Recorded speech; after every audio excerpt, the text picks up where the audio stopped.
This is America Weekend. I am Paul Harris. Stevie Ray Vaughan's Pride and Joy. On the weekend when there are a lot of Pride Fest events going on all around the world. And one of the biggest is in Toronto, where World Gay Pride is underway. And our friend Angela Giampolo is there. She's the LGBT activist and attorney who blogs as PhillyGayLawyer.com and has been on this show many, many times over the years. Angela, welcome back to America Weekend. Thank you, Paul. I'm very proud to be back. Yeah, we're proud to have you.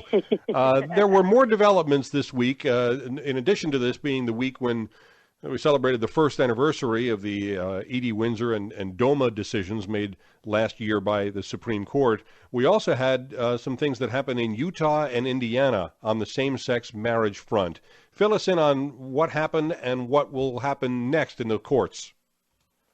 Sure, and some people also don't know that we've had developments in Louisiana as well, but I would say the most historic and landmark decision since Edie happened almost a year since, and that was in Utah.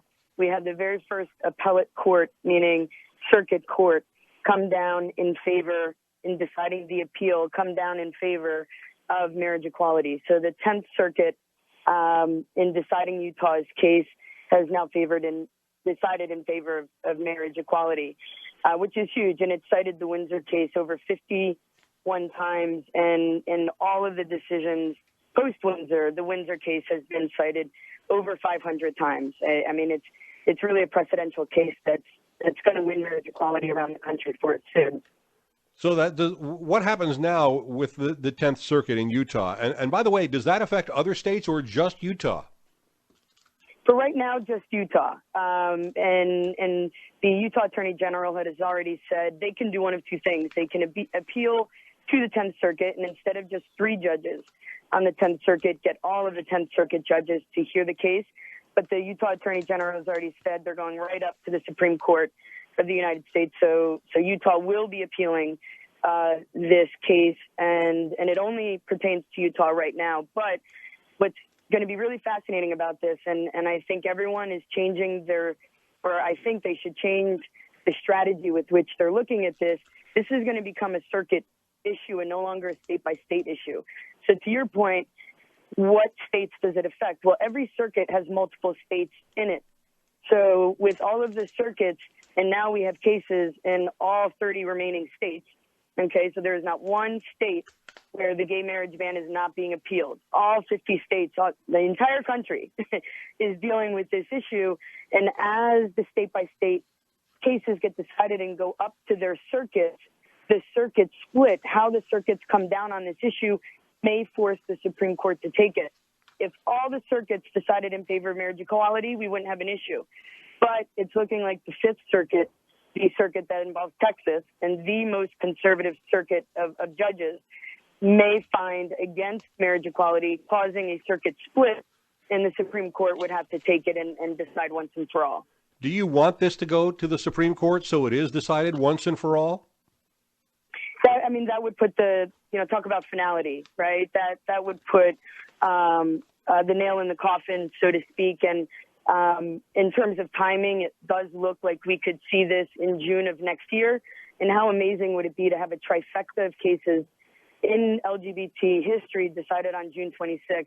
The Lawrence v. Texas, the sodomy case 10 years prior to Windsor, the Windsor case on June 26th, and then potentially the nail in the coffin June 26th of 2015. Now, if this were to go before the court in the next session, is that possible, by the way, that this fall the court might consider taking this up? Not in this fall, 2015. Okay. I would say June of 2015. And just to touch, I know we never have enough time, but to touch on the other cases, Louisiana, the federal court judge in Louisiana was only supposed to hear the validity of out-of-state marriages. So if you're married in New York and you move to Louisiana, should it be recognized in Louisiana? And he took it upon himself, you know what? I just want to hear marriage equality generally. I don't want to just deal with this issue, half of the issue. I want to deal with the gay marriage ban. So even though the gay marriage ban wasn't before him, that Louisiana judge will be deciding on it. So that's huge. But just to get back to the Supreme Court for a moment, considering that this is the court that did make the ruling in DOMA and Prop 8 and the E.D. Windsor case just a year ago, what do you predict would happen when this gets back to them from the various states and the various circuits in the fall or spring in the next couple of years? The decision in the Windsor case is written in such a way that I don't even see how they could find against marriage equality. The Utah case is also, the opinion is also important to note that for the first time, strict scrutiny was applied specifically. So a lot of legal scholars knocked the Windsor case because Kennedy didn't come out and say exactly what level of scrutiny. He sort of beat around the bush. In the Pennsylvania case, Judge Jones applied intermediate level of scrutiny. That was the first time we saw that. And in the Utah case, a circuit, appellate court used strict scrutiny. That's the level of scrutiny to which women are held, disabled people are held, African Americans are held. So that could potentially lead the way for a Supreme Court decision that would hold LGBT individuals as a protected class, just like age, race, gender. That's huge. So not only do I think we'll get a sweeping, landmark ruling giving marriage equality around the country, but it could come out that we're a protected class, just like age, gender, and disabilities. That to me, and for that to happen, the court has to decide that a group of people, a class of people, have been discriminated against for an excessive, a long period of time. And the Utah Circuit Court has said that that's exactly what has happened. What about the people in Utah and Indiana, gay and lesbian couples who got their marriage licenses and maybe even had their ceremonies in the short time between a court's decision and the time it was stayed, or even the 4 couples in St. Louis who got married in the mayor's office a couple of days ago in a state where it's not even legal? Are all of these people just kind of in limbo now? Right. I mean, I feel like we touch on this every time we talk. It's like, you can get married until you can't. Right. And so to your point about whether this should go to the Supreme Court, it absolutely should go to the Supreme Court because we have all these situations where people are married until they can't. In Utah, 1,300 marriages occurred during that time frame you spoke of. And the Attorney General of the United States came down and said they will be recognized. Indiana, there's a stay pending appeal. So just like Utah, it took about 3 weeks before the Attorney General came down and decided whether those 1,300 marriages were going to be recognized pending the appeal. So Indiana, we don't know yet, but likely if it follows Utah, anyone who got married before the appeal, before the stay rather, will be recognized. But Utah, it's for sure. The other ones we don't really know yet. But, it's just a limbo that no one in this country should ever live in. That's just not the fabric and what this society was based on. I've never asked you this in the time that you've been on with me in these last 15 months, Angela, but this has been a remarkable time. And I wonder how you, not as an attorney, but as a person, have been affected by it. I have chills with you asking me that.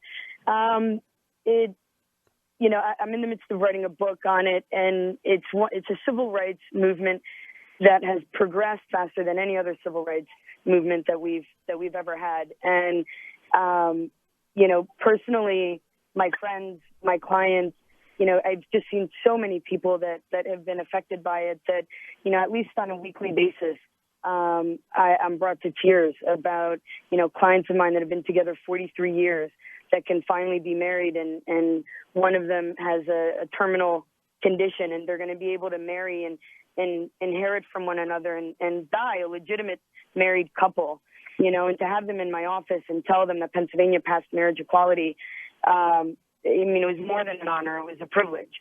So both as my role as an attorney and just as a human, it has been remarkable to see the developments over the last year and a half, but really the last 5 years. I mean, this has been, a progression that I would say started about 4 or 5 years ago. Once the Windsor case happened, it was all over. Yeah, in a good way. It has been a remarkable progression and a remarkable change in social attitudes and public opinion.